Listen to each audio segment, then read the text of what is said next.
Hey everybody, Tyler here at the Moorpark City Library with our October craft kit. I'm going to show you what's inside of it and how to make a salt dough haunted house. So when we open our kit, we're going to have a few different colored paint. Again, Halloween is the theme, haunted houses. So we got black, orange, red, purple. You're going to have pre-measured flour and salt. 2 cups flour, half a cup of salt. Couple of brushes for your paint, some tacky glue, and a popsicle stick. You will also need 3/4 cups of water when you mix everything together. So I'm going to show you how to mix all these parts real quick over here. Doesn't really matter which order you pour them in the bowl, but a good sized non-stick bowl should be fine. I got my flour. A little bit left in there.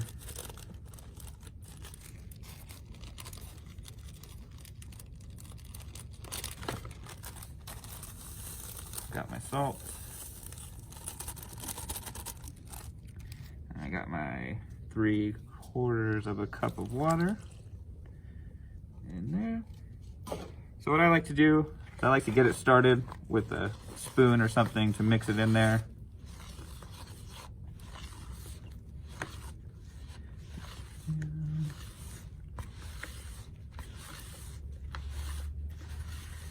Now, if you do it this way, you're not gonna, as you see, it's not gonna form quite properly yet. You're gonna have to get your hands in there.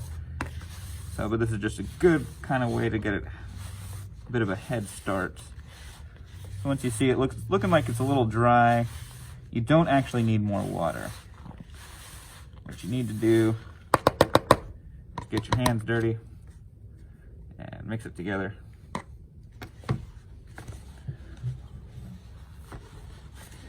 You'll feel the consistency kind of change a little bit.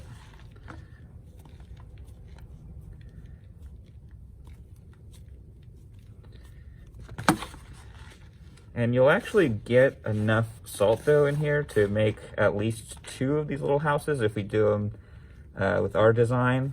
But of course you can come up with your own. And of course if you want to use other paints and whatnot that you have at home, that is totally fine.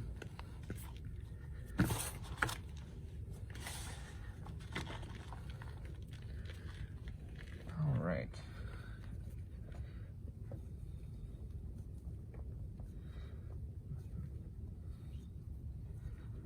Get as much of it mixed in there as we can here. And if you get to this point and it doesn't stick quite together, then maybe add a little water, but this one should suffice.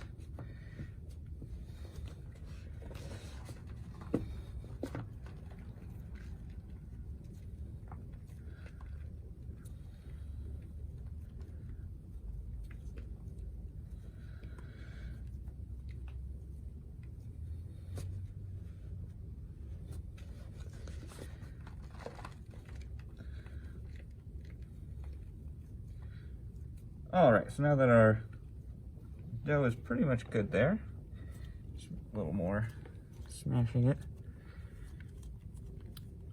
We're gonna start to make our walls of the house. So what you do is just take a nice chunk off there.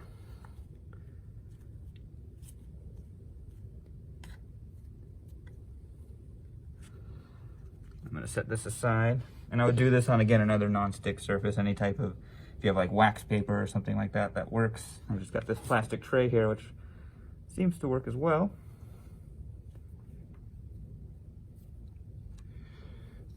So if you look at this one, I made my outer walls first, and they're approximately 2 inches by 2 inches. And if you want to use a ruler to make sure that your measurements are accurate, go ahead. I kind of eyeball them a little bit. The first one I actually did use a ruler just to make sure.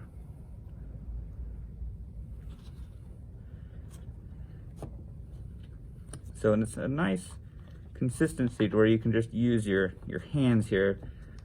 I've seen some folks use like spoons, or you can even use your popsicle stick to kind of help you get the edges right there.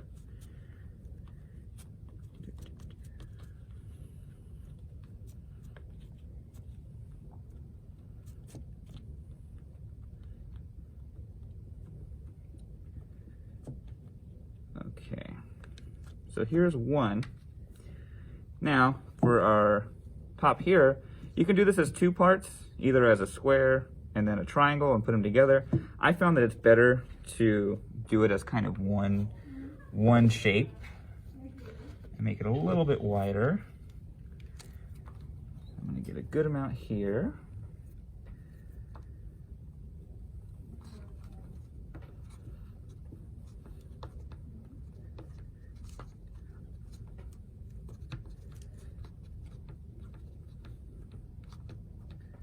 Try to make the square portion of it roughly equal to the first one here.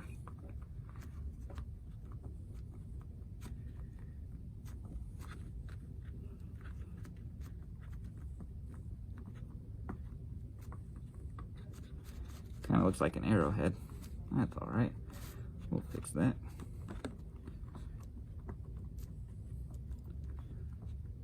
There we go.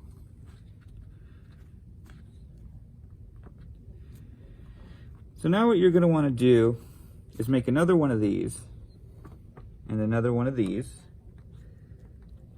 and you'll need to dry them. And there are a couple of ways to dry them. One is to just leave them out in the sun for a few hours and they'll dry. That's the long way. The short way is to put each piece individually into a microwave for about 20 seconds, flip it over, do it another 20 seconds, and do that repeatedly. Be careful because it gets really hot if you do it that way. And that way also kind of expands the dough a little bit, so its form will change a little bit, but if you leave it out in the sun, it should stay pretty close to this. It just depends on how quickly you want to finish your project here. So then the next step, I have a couple of dry parts here that I'm going to use. I have this, and then a side. Maybe these ones a little bit smaller. We're going to take our tacky glue. You can also use a glue gun if you feel comfortable with that, but this works just fine. And I'm gonna, you'll find this glue you're gonna have to use a good amount of, but just to make sure it stays secure. And it's also very important that you make sure your pieces are as dry as possible before you do this, or the glue simply will not stick. There you go, I got a good amount there.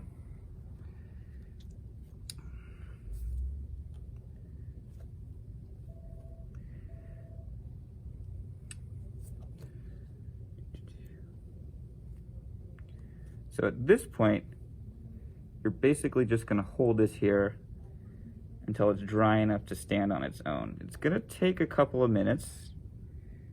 The hot glue will dry a bit faster.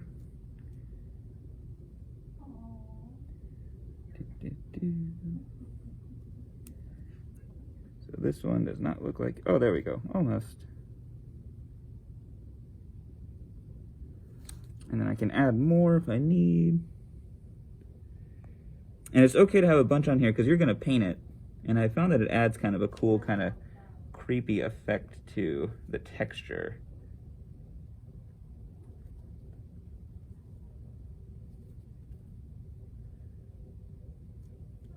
So once you get this to dry, before you paint it, it's gonna end up looking like this. Here's one I did earlier. I'm gonna let this guy dry over here.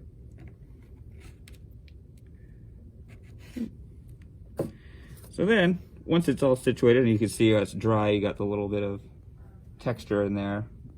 That's okay. I'm gonna set our glue aside. Oops, I knocked it over. And then, I start with black. I just paint the whole thing black, let it dry, and then add whatever designs you want after that.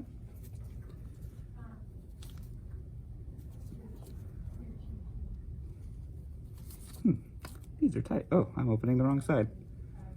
That doesn't work. There we go.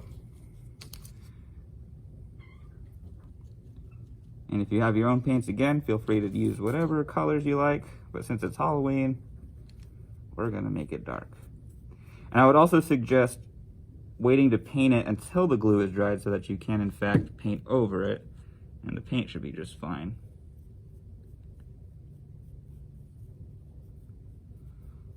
And with your leftovers, you can make another one. And if you have more salt and flour, you can make more and have a whole haunted neighborhood if you like. You go through the process, and maybe you'll end up with something like this, or something different. Anyway, enjoy, happy Halloween, and stay safe.